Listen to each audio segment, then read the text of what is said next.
Someone's watching me.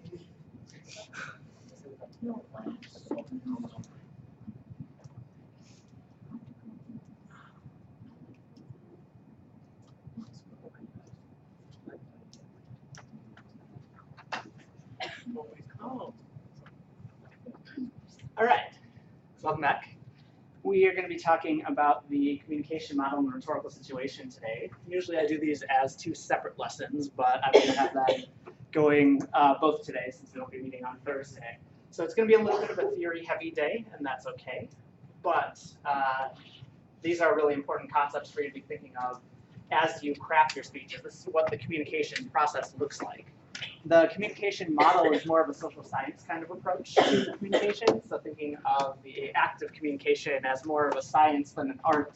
The rhetorical situation came from a rhetorician named Lloyd Bitzer in the 60s, and it's thinking about public speaking and communication as more of an art than a science.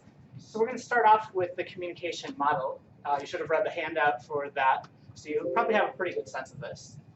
We are going to play a game in here. My friend Ashley used to joke that this class is a class in public speaking. It is also kindergarten. Yes. Does anybody recognize what the object on the screen is? It's a phone. It's a telephone. Okay. I've been teaching this for a long time. I've had a lot of students know what this is. I'm waiting for the day where someone doesn't even recognize what this device is. My father used to pick on one of my friends because we had an old rotary phone in my house and she didn't know how to use it. And he made fun of her for that. I'm waiting for the day when people don't even recognize what this is at all. Have any of you played the game Telephone, the schoolyard game?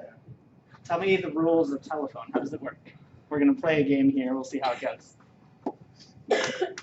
Somebody tell me what you do. You sit in a line or a circle, and basically one person starts off with a word or a phrase, and then whispers it to the next person, and it continues down the line to the very end, and that person says what they thought they heard. Good. So yeah, we're going to be passing, whispering words to each other down the line.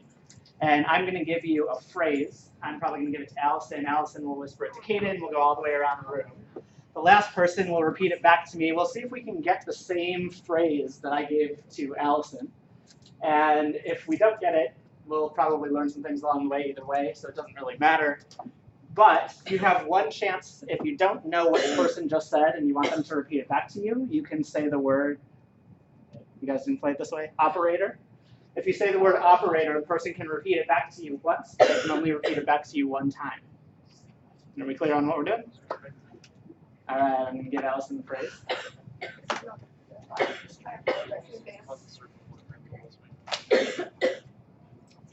So, Wait, Operator.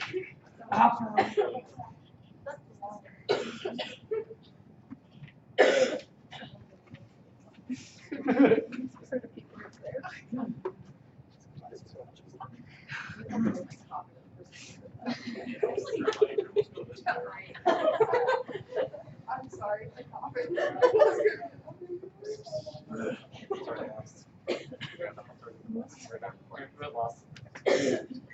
Oh man, this is taking a lot.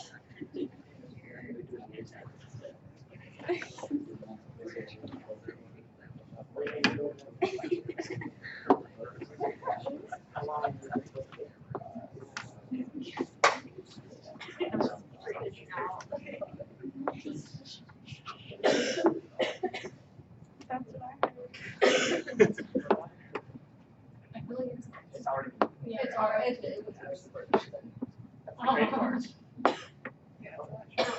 there's always the people who like screw it up intentionally.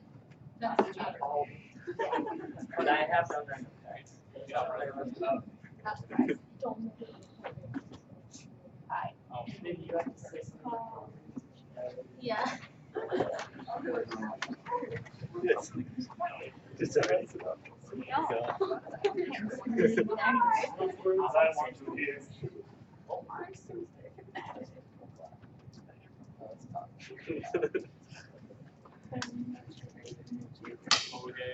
I tried. You're just throwing stars everywhere today. What you say? I honestly tried. Wait, okay. You know what you said? It's like, Harry, annoying. Really? Okay, you know that you were gonna have that? Okay, better. First one aggressive.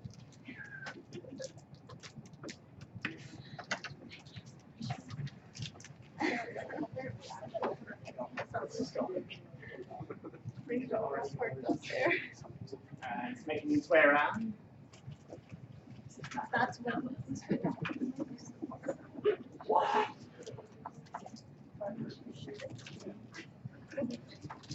No, Oh, you're so no, bad. Excited to act. No. Okay, I go on my own clothes. Relationship. Let's take Okay. the game is supposed to be that way. Going so far.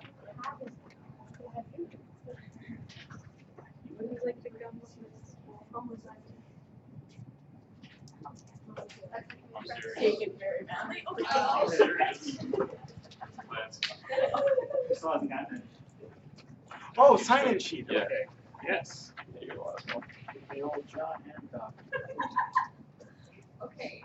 Is that, am I the last person? Yes. Let's do it, Ashley. Relationships are the fingers of the hand, something, something, something. Yeah, that's what you. That was close, actually. Yeah. Allison, what did you hear at the beginning? What was the first thing you heard? I'm like Remember? really impressed though, because everyone was like, said basically what I said. Yeah. Yep. Because I was like, relationships are fingers of the hands, and then I said something, something. Yep. Okay. Really? Fair enough. What? Yeah. So that was pretty alright. close. So That's all right. Yeah. So even within our first communicative interaction, the message was lost. Yeah. What I said to Allison was a fortune cookie that my roommate in graduate school got once. We went out to dinner and he got a fortune cookie that said, I kid you not, relationships is like fingers of you hand. One cannot do much. So that was the original message. You've all played this game before. You knew what the outcome was going to be. It was going to be kind of a mess. We're going to talk about this in terms of the communication model. Now, most textbooks will present the communication model in a giant block of images like that, and it's impossible to read or make sense of. I've tried to clean it up for you a little bit, so you can see that I've got it at least in ways that you can understand. If you looked at the communication model handout, you saw that the easiest way to understand it is to start with the middle and think of it as if it were perfect, if that chain had made it around the room every single time, source to receiver, source to receiver, source to receiver, it would go through, I would encode a message as the source. That message is a thought that I had, which was thinking back to this fortune cookie and what it said. I encoded that and said that to Allison. She decoded that message and tried to figure out what it meant. The channel that we were using to communicate was voice. So the channel could have been any number of things. We chose voice. If it had gone all the way around the room, it would have been a perfect model of communication. You guys know from playing this game that it doesn't usually work that way. So let me try to explain what this game of telephone means. Well, you have to think about it not as the whole chain from me through Allison all the way around the room to Ashley. Yes, I'm learning your names. Congratulations. Thanks, Brett. The way that this works is that we have 7 parts of it. So the first 4, the source, the message, the channel, the receiver. That's how communication would work if it worked in a perfect world. What we most often have, aside from that, are context, feedback, and noise. So we'll walk through all the different parts of this model. Hopefully in the next couple minutes you'll start to understand it. It's going to be a little confusing for a while. It'll sink in over time. We'll come back to this a lot over the course of the semester. So how does this work? We start with the source, and usually the source is a person. It could be a person, it could be a group, it could be an animal, it could be a machine, it could be any number of things. So I will encode a message, and I took the thought that was in my brain, which was an abstract thought, translated it into words that Allison could then understand as the receiver. You each did this. You each were at one point a receiver, and at one point a sender, except for maybe the ends. So the sender, or the source, is the person or thing that gives the message in the first place. The message is the thing that's being communicated. And as you saw, this particular message was not clear to begin with. So it's not surprising that you all were really confused and wondering if you said anything remotely close to what was right. Because even the message, I don't know what they were trying to say. I don't know what they were trying to get at. There's a lot of ambiguity there. There are a lot of different ways to read it. You could probably do a lot with that phrase. I'll repeat it again. Relationships is like fingers of you hand. One cannot do much. I'll let your brains wander on that. I'm not going to get too psychoanalytic on you in terms of what they were saying. Almost makes Thank you sense. for getting that. So the message is what you're trying to communicate, what you're trying to pass from one person to the next person. The channel is how you pass that message along to somebody. So we use voice. We just as easily could have used radio. We just as easily could have used television or computers or text messages or social media. Another word for channel is medium, which is the singular of media. So if you think of it, there was a communication theorist from the 20th century who said, Marshall McLuhan, who said that the medium is the message. Does anybody want to try and guess what that might mean? What does it mean for him to say that the medium or the channel is the message? Jacobs. If you don't understand, you don't have like a good enough medium, your message is getting across. Yeah, so if you have the wrong medium, your message might get garbled, right? We've all seen, even in lecture, when my PowerPoints have frozen on me and the medium is frozen and you can't do much about it, right? What else might you mean by that? The medium is the message. Maybe like the tone too that you say something. Something that you say in social media is going to be the same thing that you write in your paper. It's going to be the same the way you say it in person. Yeah, very good. So the type of medium that we choose also helps convey our emotions, helps convey some of the context, helps convey some of the logic or the rationale behind the message. You've all probably had the experience of trying to communicate sarcasm via text message or on Facebook, and someone was totally lost that you were being sarcastic and you had to explain it to them. That's a case where the medium of text message or social media basically is take this literally unless you're told otherwise, because when we read texts, we're more inclined to take them literally, right? If I were to say something to you and my eyes rolled and I kind of changed my voice and I told you, oh, I'm being really serious right now, yeah, right? You know I'm being sarcastic. Yeah, so the choice of medium that you choose affects how your audience understands that message. That's basically what that means. So you could communicate the same message across different media, and different audiences will understand that differently. A lot of that also has to do with sensory detail, right? We've kind of seen this progress of human nature toward multimedia sources. So first it was just kind of orality. We would pass things on by voice like we just did.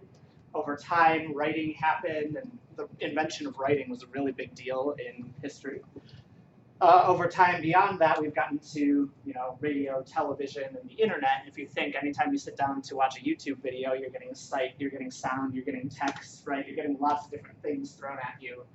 There's a question of whether, as technology evolves, if we're getting more sophisticated, or if it's actually making us dumber to be bombarded with what people have referred to as sensory overload, if we have too much information. So I like this graphic at the bottom of human evolution and then devolution or devolution to Twitter, right? Twitter is kind of, we have 140 characters and that's all we're allowed, and is that really an effective way of communicating? That's what a lot of communication scholars in the 21st century are starting to ask. Last but not least, we have the receiver. So each of you was the receiver of a message, except for Ashley. You all are in charge of decoding a message. Decoding a message takes the message that you hear or see or otherwise process and converts it back into an abstract thought in your brain. So communication is the process of getting an idea, an abstract idea, from one brain to another.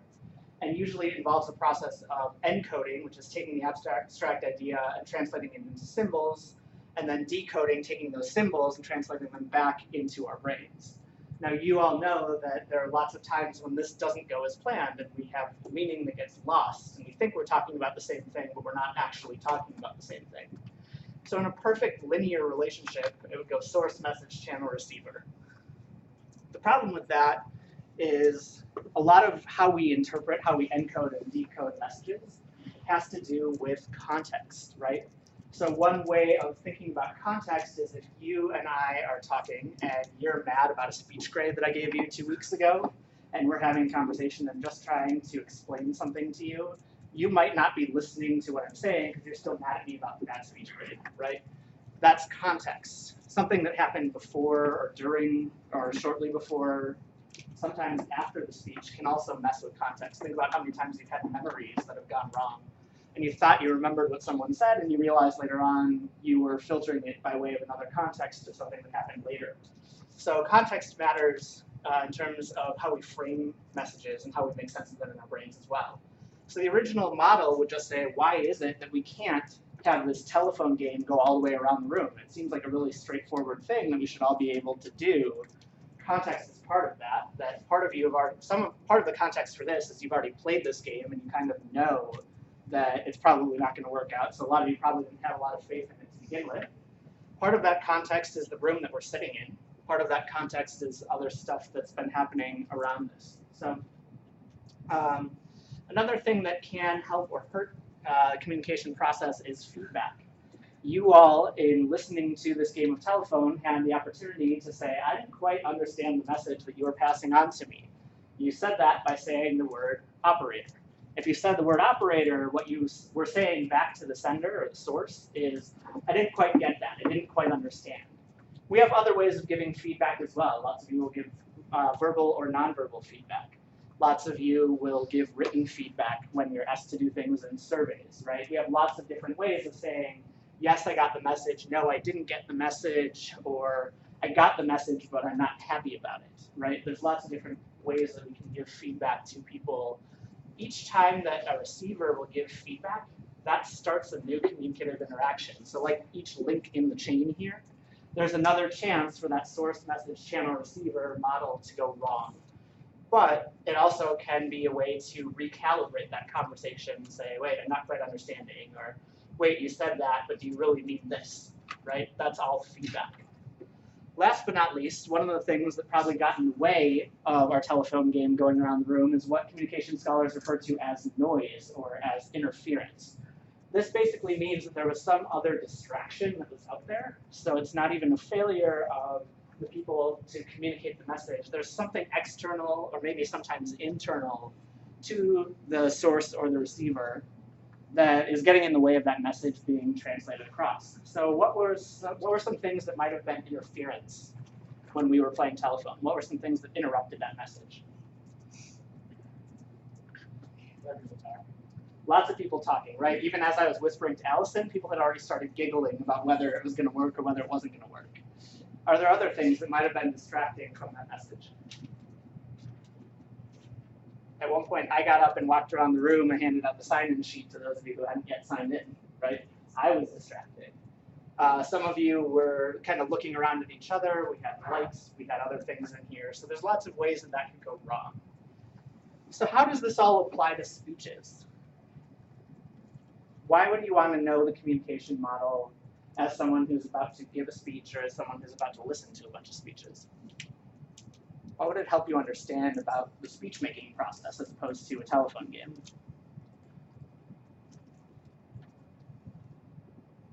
So you can identify controls and variables.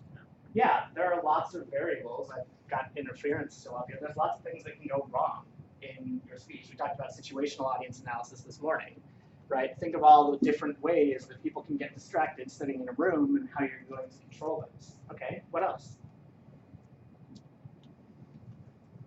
Why else might this be useful? I'll pull up the whole model.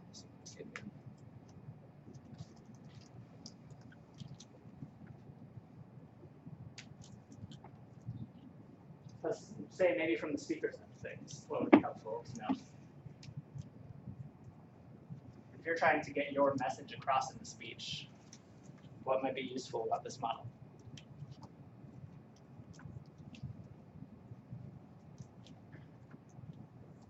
Think about the 5 canons and how they might apply, right? If I want to be clear, if I want to get my message across, I probably want to think about the language choices that I'm using, for instance. Sometimes you're thinking also from the receiver's standpoint. If you're doing audience analysis at all, you're standing there as the source in your own head, but the receiver is out there and you're trying to get in their head and you're trying to figure out what they believe. I think also like knowing, depending on what your topic is, like knowing what kind of maybe visuals that they might need or things like that. So whether or not they need a visual and like what you're talking about or verbal is completely adequate. Yeah, so you're thinking of the channel in particular, right? This is why so many speakers use PowerPoint, because we're kind of accustomed in the 21st century environment to seeing visual aids in addition to just hearing a speaker talk. Good. Any other ways that this might apply? Well, for one thing, it helps you realize that you're not always in control of how your audience responds to your speech, right? There's lots that can happen on the receiver end of things that can get messy. There's lots that happens when people give you feedback, and maybe they're giving you feedback that they're not paying attention, but they actually are. My wife, for instance, is dyslexic, and she'll often be doodling when someone's talking, and people will perceive her as rude, but having something to doodle on helps her pay attention. It helps her focus, and so she's actually paying more attention to you when she looks distracted than she is when she's making eye contact with you, right? There's lots of different parts of this that can be helpful to think about. Probably the most important parts of this is to recognize that it's not a linear process from beginning to end.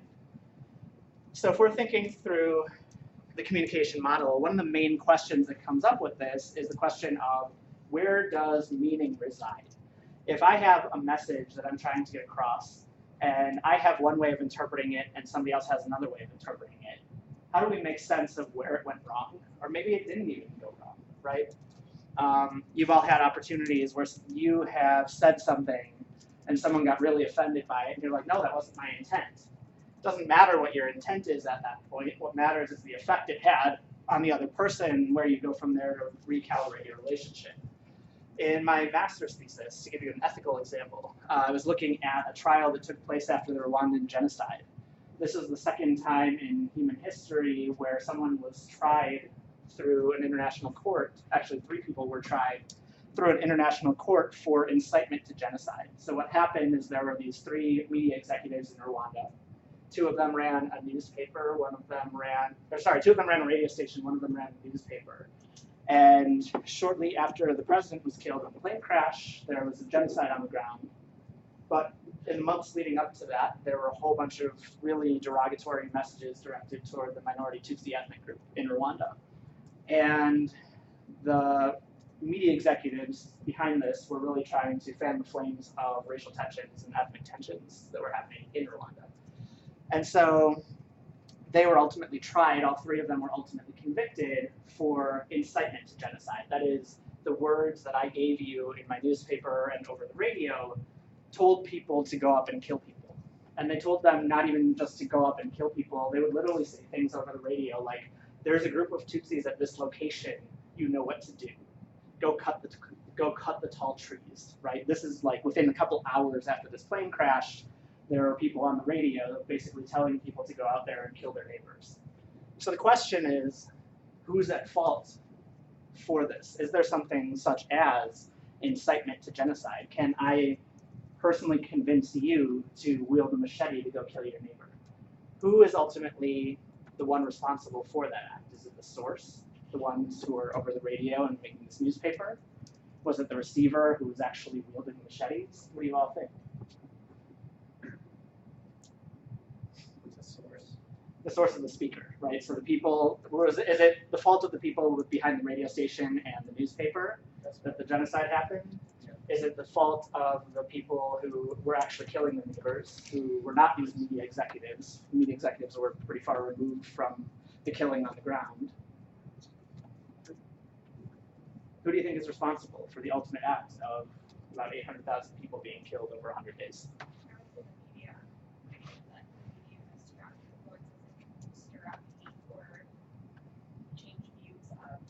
Yeah, so you're saying the media have a lot of power to influence people. People take the media very seriously. You probably know people who are diehard Fox News listeners. You probably know people who are diehard MSNBC or CNN or NPR listeners, right? Those people generally fall into camps, and it's really hard to get people to talk outside of their camps. So you would be inclined to say these 3 executives were guilty and they should be tried and maybe put in jail or possibly even given the death penalty for this. Maybe not death penalty, but you think they have pretty heavy culpability. Okay. Who would say that the media executives might have been at least a little bit at fault, but it's probably more has to do with people who are actually engaging in genocide on the ground? A couple of you, why would you say that? I think they're both valid points. So, whoever wants to start? Because even if you're receiving a message, that doesn't mean you have to obey the message. Right. So one way of thinking about the communication model is if I am the receiver of a message Am I a passive recipient of that message, or do I have independence and autonomy and the ability to make up my own mind? If someone's telling me to go kill someone and that's against my personal ethical beliefs, is it fair for me to say, well, the media told me to do it, so I'm going to go do it? Other thoughts? Yeah. I think it's kind of, well, it's like half and half sort of, just because, like what you said with just because they say to do it, doesn't mean that you have to go out and say, like, oh, I'm going to do this because I heard it on the radio. You still killed somebody, but then at the same time, the radio people were literally telling them locations of people. They were telling them where to find them. Right. And what did they think was going to happen when they did, right? Yeah. It's not like you just say, oh, these people are hanging out here, go have a party with them, Yeah. right? That's not how this works. So I think most of you, if I had to guess, would probably say the meaning of the genocide is somewhere between the source and the receiver, and that both are in some ways culpable for the ultimate act of what happened. Am I right about that? Right? But it gets tricky when you try to quantify it, right? If you say it's 25% the speakers and 75% the people who are receiving the message, you know, how do you make those distinctions in terms of numbers? Or when there are consequences attached to it, like the death penalty. Maybe we're comfortable saying that these people were complicit in the genocide, but maybe we instead give them life in prison versus the death penalty. Well, the law is not very clear about that. It doesn't say that you have to be 90% or 50% or 20% accountable in order to get the death penalty. So all we have to go on is precedent of what we've done in the past. So that question of where meaning resides gets really tricky.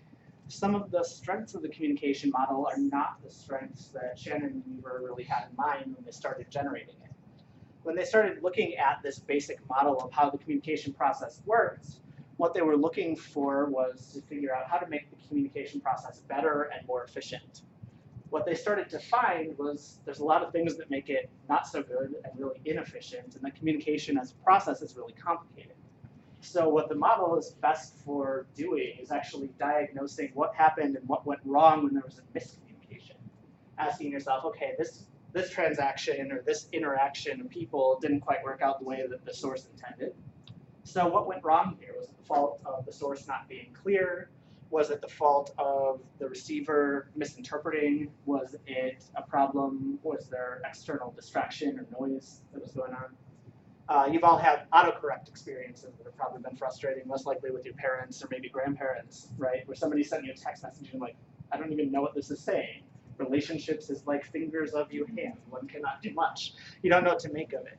Trying to diagnose that is what the communication model is really good for. It can also be helpful when your speech didn't go quite as planned. Maybe you learned from it that your evidence wasn't strong enough for the argument that you were making. Maybe you learned from it that your delivery wasn't working for your audience and it wasn't engaging for them. Maybe you learned that the audience is just really stubborn and they already made up their minds about that topic and you're not really going to be able to persuade them very easily. Some of the weaknesses of the communication model then have to do with sort of this magic bullet or hypodermic needle model of communication. And that's the assumption that anything that can go right in that process should go right. If the message doesn't work out well, it's always the source's fault. It should just always be source, message, channel, receiver. And it's basically, if you are the receiver of a message, you are a passive recipient of it. You're the one who says, yeah, I don't think it's ethical to murder, but the media told me to murder, so I'm going to, right? This hypodermic needle model is basically you get a shot of what the speaker wants to say to you, and then you have no control or no choice over that message. It's kind of like propaganda. We like to think of propaganda this way, or about coercion, right? You don't have a choice. Most of the time, as senders, as receivers, we make choices over what to do with the information that we have and how to communicate it and how to make sense of it and whether we want to act upon it. So that's really what the communication model is good for. And it started off as more of a social science kind of way of looking at the process of communication. We're going to switch gears here for a little bit and talk about the rhetorical situation.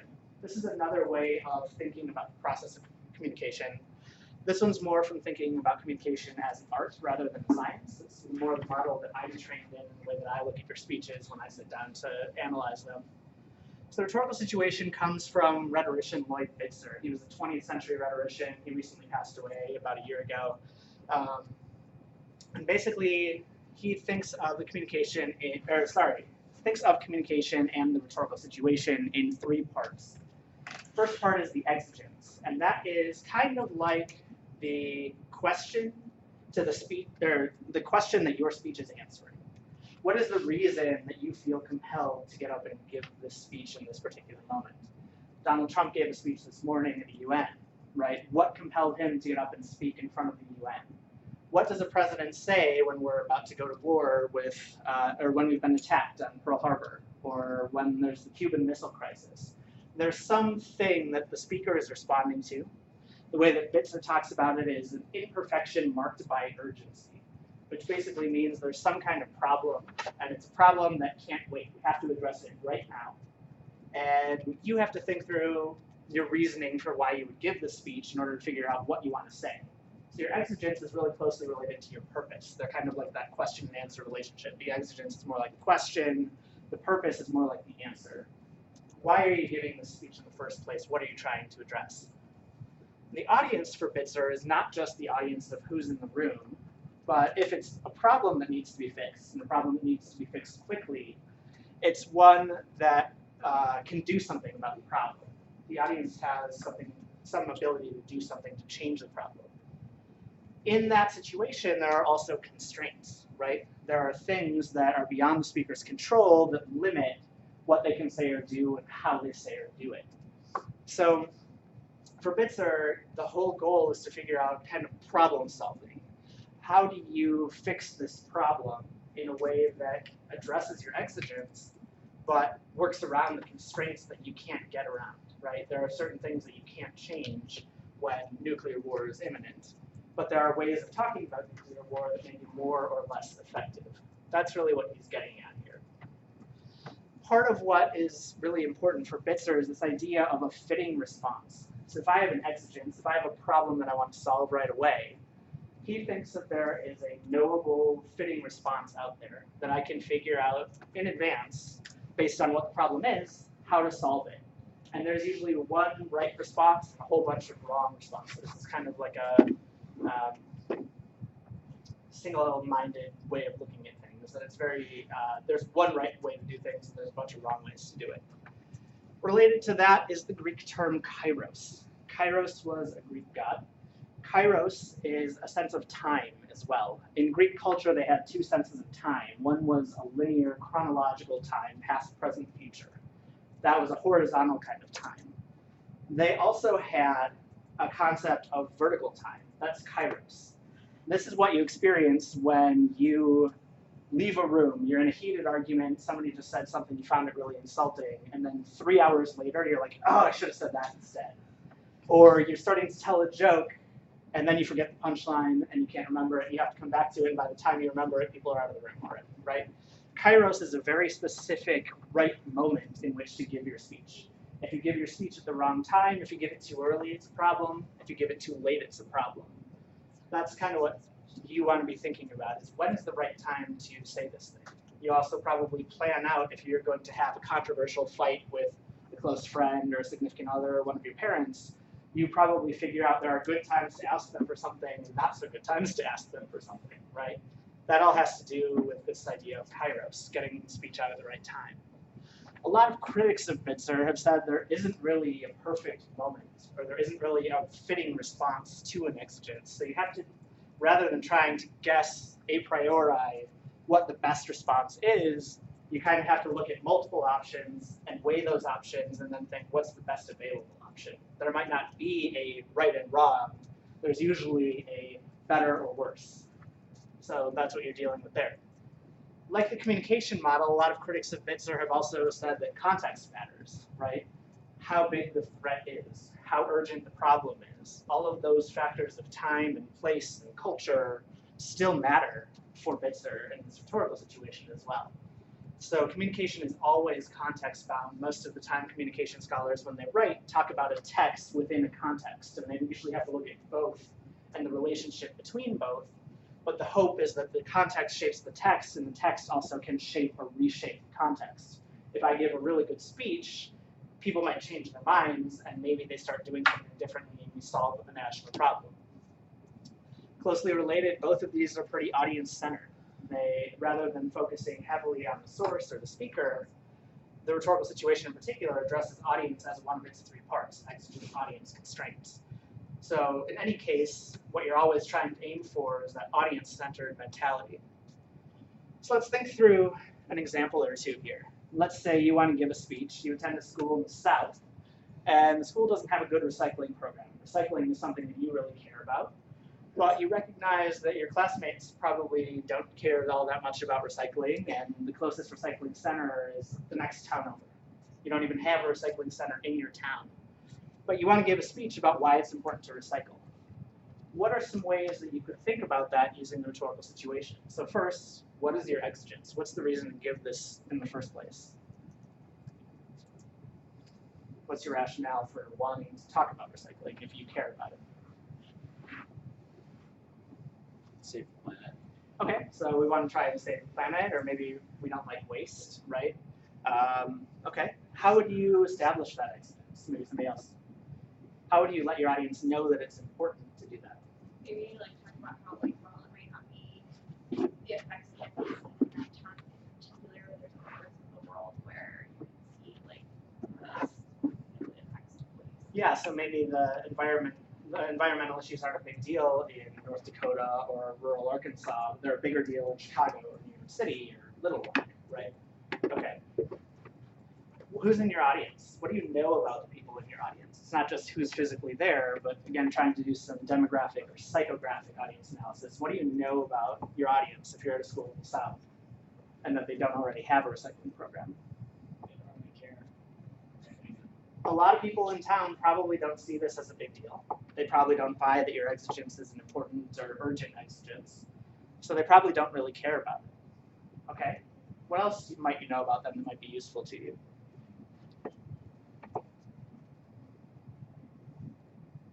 Chances are they're probably pretty conservative, right? So they're probably getting conservative media telling them that this is a really big issue and they shouldn't really care about it. Okay. So what constraints, given your exigence in your audience, might you face in trying to get them to care about this? What might be challenging? What are some things, either ideas that are more abstract or concrete material things that are getting in the way of that? What would make it hard for you to give this message?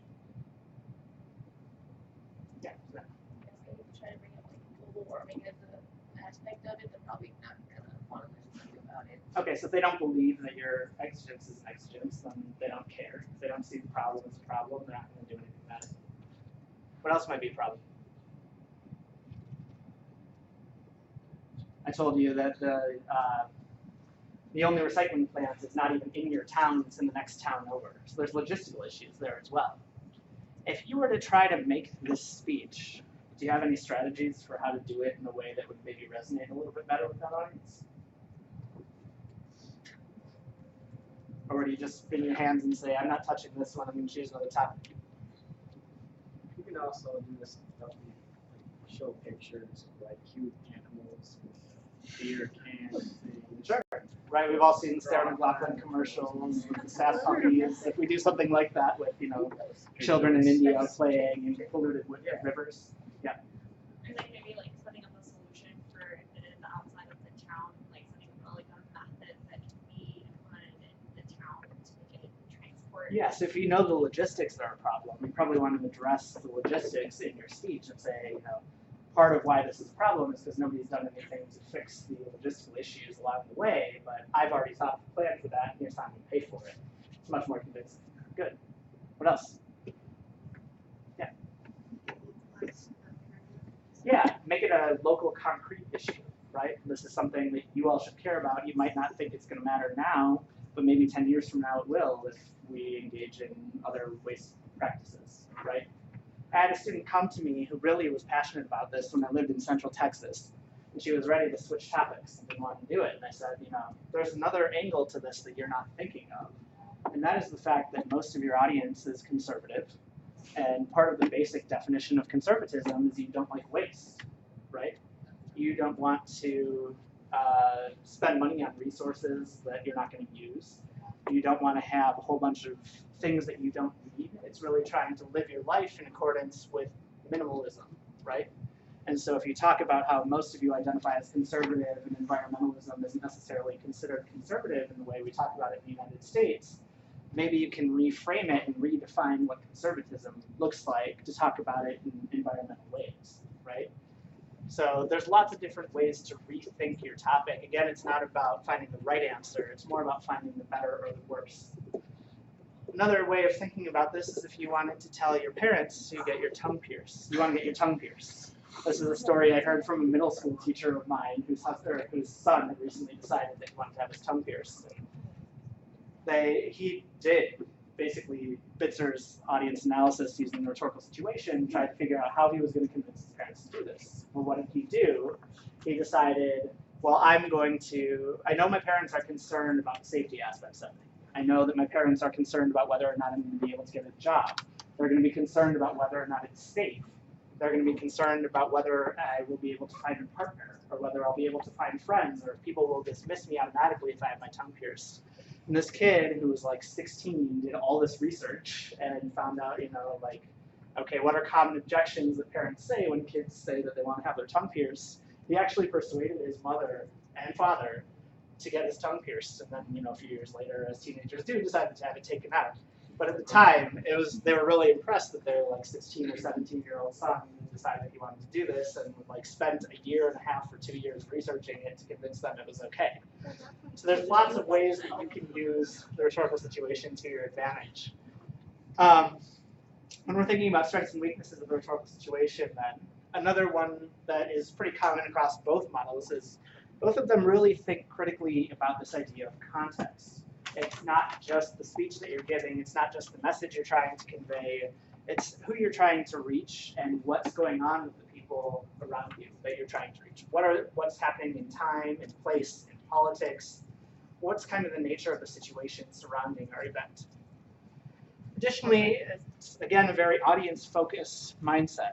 Think of other people before yourself. So again, this kid with his mother and father, who he knew did not want him to get his tongue pierced, decided, I'm going to think through all of their possible objections, and I'm going to come up with rebuttals to those objections so that when we sit down, they know that I've thought about this and they take me seriously.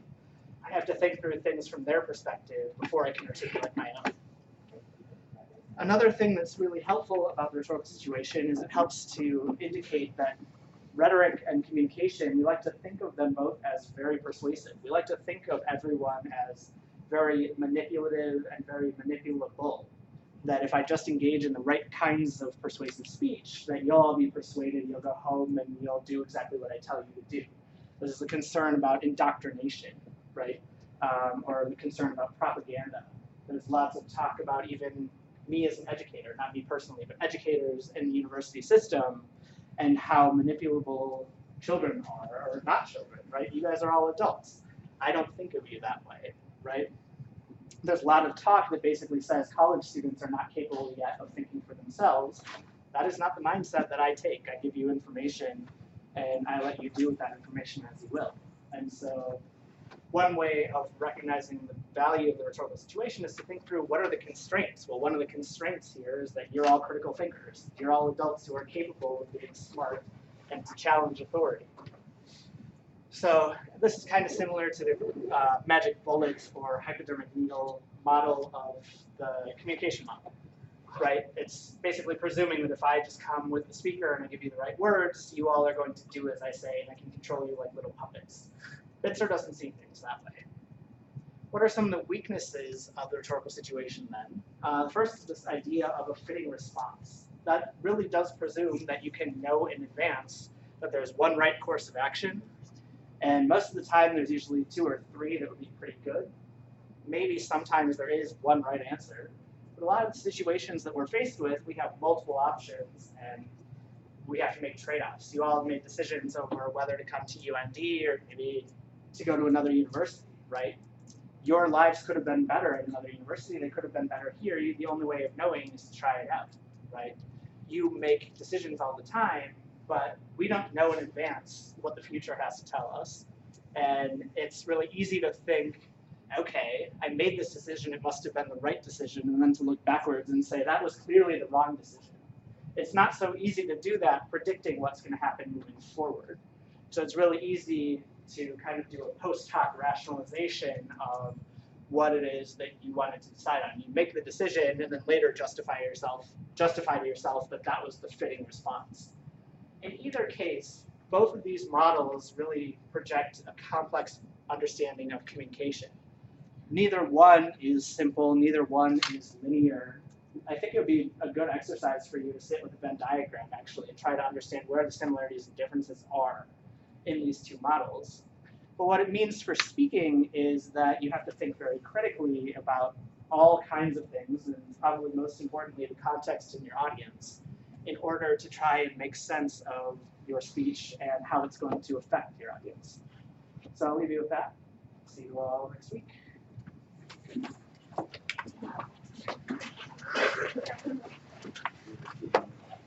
Oops.